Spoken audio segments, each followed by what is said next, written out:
Hey everybody, welcome back to Let's Talk. My name is John, and today here on the channel, we're going to be talking about Dune Part 2 and its brand new Warner Brothers 4K Blu-ray. And I'd like to give a quick film review before we get into the 4K Blu-ray review, so if you want to know nothing about Dune 2, this is going to be filled with spoilers. I had talked about this movie with non-spoilers earlier this year when it was released in theaters. So if you want to know nothing about the movie, you can skip ahead to the 4K Blu-ray portion of this show right now. So Dune Part 2 was released earlier this year. This is a continuation of Dune Part 1 that came out a couple of years ago, again directed by Denis Villeneuve, and they bring back most of the surviving characters from Dune Part 1. It actually takes off right from where we left our characters off. Harkonnen has just basically destroyed House Atreides, or at least they think they do. They're not aware that Paul Atreides and his mother Rebecca Ferguson are out there living with the Fremen, and they are the last breed of House Atreides, except for Josh Brolin's character, who's also floating around out there as well. They think he's dead, but they'll eventually team back up as well. Rebecca Ferguson, she's actually pregnant in this movie. We would see later in the movie that her daughter would be played by Anya Taylor-Joy in a sequence that takes place in the future. Essentially, Timothée Chalamet is able to communicate with her, mainly through the water of life, which Rebecca Ferguson drinks earlier in this movie because only women, really trained women by the Bene Gesserit, their Reverend Mother, the Fremen's Reverend Mother, she's about to die, so she drinks the water of life, Rebecca Ferguson, and now she could see the past of every Reverend Mother, and she could also see what's going to happen. And she tells Timothée Chalamet, who is the chosen one. Certain people believe it, like Javier Bardem's character, he's all in. This guy, he's a follower, and he's like, this is the guy that's going to save the Fremen. This is what was written about. He is the chosen one. While Zendaya's character, who also has a romantic relationship with Timothée Chalamet's character, doesn't buy into the whole chosen one aspect, you know, really talking about religion. That's a big aspect of the original novel as well. That original novel, also Star Wars took a lot from the original Dune novel as well, and you can just see that when you're watching this movie, how much influence the original Dune novel had on sci-fi in general. But seeing it come to the big screen like this, it's really unbelievable. It is a true sci-fi epic, and the story is great, and I just loved all the aspects of it, you know, really dealing with the chosen one stuff. And then of course on the other side, because the Bene Gesserit are just so manipulative, they have a backup plan if Timothée Chalamet doesn't work, and that's Austin Butler coming off of Elvis. The guy loves to do voices, and of course he's doing a Stellan Skarsgård impression in this movie. Would you like some fresh meats, my darlings? Long. Basically doing the same voice as him. He plays the nephew of Stellan Skarsgård, so I guess it makes sense, but he is just a pure psychopath. I mean, he's slicing throats whenever he can, feeding them to his cannibal followers or whatever the hell he wants to do. But that black and white sequence, I mean, on the big screen, it was unbelievable. And even when I watched it at home, that is the best scene in this movie. In a movie filled with great scenes. This movie just has so many awesome scenes, and it's just the movie you have to see on the biggest screen if you can. So when we get to the 4K Blu-ray review, we'll talk more about it. But I mean, my God, the epicness of this movie is fantastic, and a lot of that can be credited to Denis Villeneuve and his commitment to using real sets, you know, really shooting this outside in the desert, and it just makes it feel like an epic. You could tell that he's somebody who loves epics, like those David Lean epics. Lawrence of Arabia played a huge influence on this movie, and so many other sci-fi epics like 2001: A Space Odyssey, and all the set design, the cinematography, that stuff all just speaks to me. The incredible score, incredible sound effects. I mean, Denis Villeneuve created a world here, and this isn't the first world he's created, but I think all the movies that he made before this movie was him just getting everything together and really finding a way to craft the ultimate epic. You know, this is a big movie with a lot of moving pieces, so you could forgive him if he missed certain aspects of this, but no, this movie is almost perfect. I do have some flaws with this movie. A lot of that does come down to the certain characters and how they're portrayed. I feel like Zendaya's character, you know, I feel like at certain points she's mean mugging it, and I know Zendaya can act, because honestly, Dune Part 2 is not my favorite film of 2024. That goes to Challengers, which Zendaya gives a world-class performance in that movie, so I know she can act. I just feel like her character in this movie, I mean, she gets a lot to play with. I just feel like she wasn't able to sink her teeth into it as much, and I feel like it was too surface level. Same thing with Florence Pugh's character. I don't feel like she got to have enough screen time in this movie. Her and Christopher Walken don't get a lot of screen time in this movie, and that's really because it feels like they're setting up that third Dune movie. At the very end of this movie, we know that Timothée Chalamet, he's the guy now. The Emperor put his guy in to face Timothée Chalamet, and he lost, and that's it. But of course, that doesn't mean that people are going to line up and follow Paul Atreides. No, that's not how things work. they're not going to just do that blindly. So they're all coming in, and this sets up the third movie, even though they do close out this movie very well. And I mean, my God, again, the war scenes, it's just incredible filmmaking on Denis Villeneuve's part, just on every single level. And, the only thing that kind of falters a little bit for me is some of the acting. And Timothée Chalamet was somebody who I didn't really buy into in the first Dune movie. I feel like he's more suited for movies like Wonka. I feel like that's really right in his wheelhouse. But by the third act of this movie, I bought in. I feel like this guy could be the next great actor. Even though I've seen him in other stuff and I thought he's really good, I just never really bought into him being the guy, being the next big thing in Hollywood, giving him all the big leading roles. You really have to hit a certain level. He's a little bit of a skinny kid. He's got a very young looking face. So it's really hard for me to buy in that this is going to be the chosen one. But we've seen other chosen ones look very similar to him, that don't have that big look to them. We could talk about Harry Potter, or we could talk about Luke Skywalker. They're just the regular Joes too when you look at them, but behind them is a leader, and that's what they are. And I really think that Timothée Chalamet landed that in the third act. In the first two acts, I didn't think he was perfect, but he does come around in that third act, and I think the third act of this movie is fantastic. Really sending us home happy, despite the fact we do set up that third movie. It's not like Dune Part 1 where we don't get a conclusion. There is a conclusion, and I think they close out this movie fantastically. This is an almost perfect film. I have some complaints, but it's not too many. Overall, this is a great movie, and if by chance you haven't checked out Dune Part 2, and I just spoiled it for you, it's still a great movie. I promise you, this won't ruin it. Definitely check out Dune Part 2, and if you do, maybe you want to check out this 4K Blu-ray that we're going to talk about right now.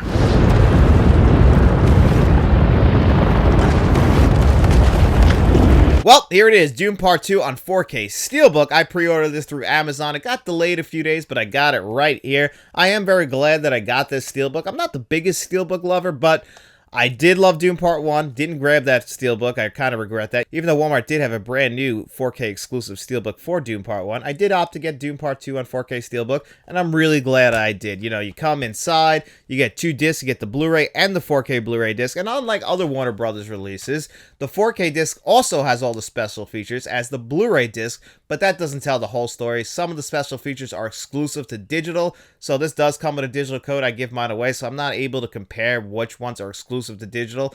That's very disappointing. I don't like that Warner Brothers did that. The other thing that got excluded were the IMAX enhanced scenes, which is very disappointing because I know a lot of people said that the best way to view this movie was in that 70mm IMAX format. A little bit different than what Christopher Nolan does with his IMAX 70mm stuff, because he actually shoots on film, whereas Denis Villeneuve, he'll actually shoot on digital. He'll shoot with the digital IMAX cameras, and then it gets transferred to 70mm film. So it's a little bit different than what Christopher Nolan does, but either way, the best way to check this movie out was in the 70mm IMAX format. I actually just saw it in regular IMAX. It still blew me away. So I was very upset when they announced that this wasn't going to include the IMAX enhanced scenes. They did this with Dune Part 1. I'm not entirely sure what the reasoning is. It's not like Warner Brothers hasn't given us IMAX enhanced scenes in the past. Every Christopher Nolan movie that was ever released by Warner Brothers had IMAX enhanced scenes on it. They all had HDR10. This has HDR10. That's just a Warner Brothers thing. They don't usually include Dolby Vision. But for some reason, just like Dune Part 1, they made an exception. This does have Dolby Vision on it,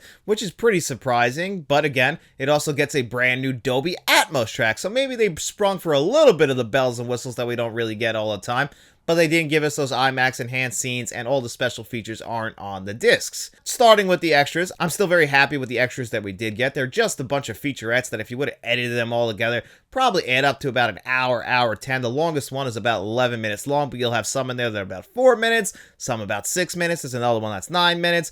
And it's really just turning over every stone about the making of this movie. And it's also kind of promotional material, but still, if you wanted to find out how they made these beautiful sets, how they shot the movie, also the great costume design, which is all stuff that I appreciate. It's all world building, and I just love world building, and that's why I just love the sci-fi genre in general. And I just think that Dune Part 2 is one of the best to ever do it, despite all, the minor flaws that I have. It's still incredible how everybody was committed to this movie. Denis Villeneuve wanted to bring everybody back that worked on Dune Part 1, which is exactly what you want to do. And this movie does feel like a continuation of the original Dune Part 1, which I really do appreciate. And if you want to find out how they made these movies, all the extras that are included, I can really appreciate them. I just would have liked to see what the other extras are. And, you know, I do kind of feel like they wanted to make it look like a fuller menu because all this stuff could have just been edited together into one documentary. But still, I appreciate that. And you could find all those extras on the Blu-ray disc and on the 4K Blu-ray disc. And the Blu-ray disc, and when you jump to that 4K Blu-ray, when you get HDR10 and Dolby Vision, it really does brighten things up.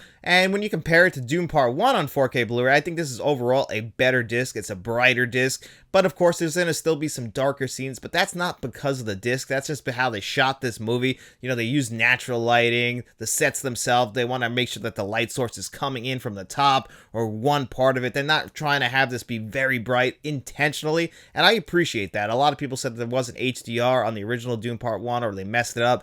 I just think that's really how they lit the movie, and you could see that a lot of that in Dune Part 2, but the 4K Blu-ray disc is noticeably better than the packed-in Blu-ray disc, which I assume is just the Blu-ray disc if you were to just buy the Blu-ray disc. And I don't want to sell that Blu-ray disc short because it's a very well-done Blu-ray disc, but the 4K Blu-ray, my God, it's a beautiful-looking 4K Blu-ray, even without those IMAX enhanced scenes, very similar to Dune Part 1. It's almost reference quality. It's just a little bit disappointing that we didn't get those IMAX enhanced scenes. But what we did get is a brand new Dolby Atmos track, and I knew this was mixed very well because I saw this in a Dolby theater, which of course means they had the best of the best Dolby Atmos system, and I was very curious to see how it would translate to the home theater, and it's basically a reference quality 4K transfer as far as the audio goes. My God, one of the best Dolby Atmos tracks I ever heard. It's mixed so well, makes great use of all of your channels, and it's just immersive, and you combine that with the beautiful visuals. My God, this is one of the best 4K Blu-rays of the year. Warner Brothers really sprung for all the bells and whistles while still holding stuff back because they're Warner Brothers. So it's really weird that they wouldn't include the IMAX enhanced scenes. Maybe there's something I'm missing here. Maybe they just can't do it. I don't know. I don't know what the reasoning is. I wish that they would just come out and tell us what the reasoning is. Are they going to re-release this next year with Dune Parts 1 and Dune Part 2 with the IMAX enhanced scenes? I'm not entirely sure. But what we do get here, I cannot sell short. I love the visuals. I love the audio. I appreciate all the extras. The packaging, this Steelbook is awesome, but I'm sure if you got the regular standard edition, you're very happy with that. If you got one of the other exclusive Steelbooks, I'm sure you're happy with that. This is one of the best movies of 2024. It's one of the only movies to be successful at the box office this year. It does feel like a big event. I know people really want the third one to come out. Denis Villeneuve said it's got to come out at the right time. It's going to be a little bit of time, and I want them to take their time with it. I don't want them to put out something that's half-hearted because they really did a fantastic job with Dune Part 1 and Dune Part 2, really making it feel like the definitive edition of Dune. And if you get this 4K Blu-ray or this 4K Steelbook, you're definitely going to be happy that you did, and you won't be disappointed. So how about I rate this 4K Blu-ray at a score of 1 to 10? You know, it's almost perfect, but not having those IMAX enhanced scenes and those little bit of extras and the film itself not being perfect, I have to give this one a 9.5 out of 10. That is still a fantastic grade, and honestly, it's one of the best 4K Blu-rays of 2024. And if you ever want to show off your home theater system, this is the absolute way to do it. Grab Dune Part 2 on 4K Blu-ray. But guys, it's also Tuesday, and that means it's time for our digital code giveaway. So I'm going to kick it over to Future John for that right now. That's right, Past John. It is Tuesday, and that means it's time for our digital code giveaway. In every single video that we put out on Friday, I ask you guys 2 digital code giveaway questions. All you have to do is answer one of those questions in the comment section below, and as long as you did that, you came back to this video right here. I put your name on a magic wheel. I spun that bad boy 2 times. The 2 names it landed on, they have their choice. The digital codes that you've seen on your screen before you today. And I asked you guys, what was your most anticipated movie of the summer, and what was your most anticipated physical release of the summer? So answers were all over the place. A lot of people are excited for Furiosa. I'm definitely going to check that out this weekend as well. Might put a review out for it. We'll see if there's enough time. Definitely looking forward to that. Even though I'm not the biggest Mad Max guy, I just rewatched the franchise. I'm not in love with it. It's just not my type of franchise, but the franchise in general, very well done with some of the best practical effects you'll ever see, and Furiosa looks like it's more of the same. So I'll definitely check it out, and I'm hoping that it's one that I really enjoy. But anyway, guys, let's get to that magic wheel and see who our 2 lucky winners are.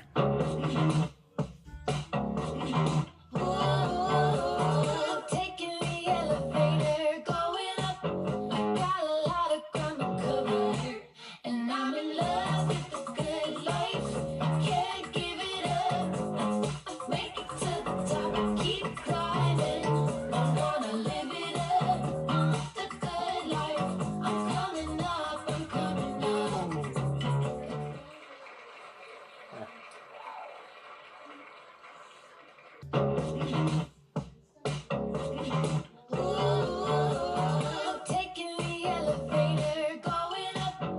Got a lot of ground to cover, and I'm in love with the good life. Can't give it up. Make it to the top, keep climbing. I wanna live it up. The good life. I'm coming up, I'm coming up.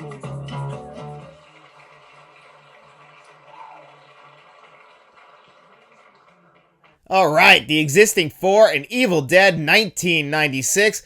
The Existing Four, you've won a few times already, and Evil Dead 1996, I'm not too sure. This might actually be your first win, but either way, if you guys want to claim your digital code, reach out to me. My email address, letstalkentmt@gmail.com, or you can always reach me at any of our social media accounts on Facebook, Instagram, and the artist formerly known as Twitter. DM me and let me know which of the digital codes you want. As long as the other winner doesn't take it, that digital code is all yours. And if you didn't win this week, don't worry about it. We just really appreciate you guys entering into this digital code giveaway. We hope that you enjoyed this video as well. And if you did, don't forget to like it, subscribe to the channel, share this video, turn notifications on. All things to help this channel get better and bigger. And we also have channel memberships. So if you want to join that, we have a Friends of the Channel tier. We have a Producers tier. That's where you're going to find John Doe Juggalo, Jason Martin, and Mr. Smelly Potato. We also have a Directors tier where you're going to find Frank from Frank's Media Reviews. John Doe Juggalo and Frank from Frank's Media Reviews have some great YouTube channels as well. Make sure you guys head over to them, check them out, and I promise you, you will not regret it. But if you got no money to throw our way, don't worry about it at all. All we hope is that you enjoyed the video. And if you did, make sure you get out in those streets and tell your friends about us. And then we'll be seeing you around.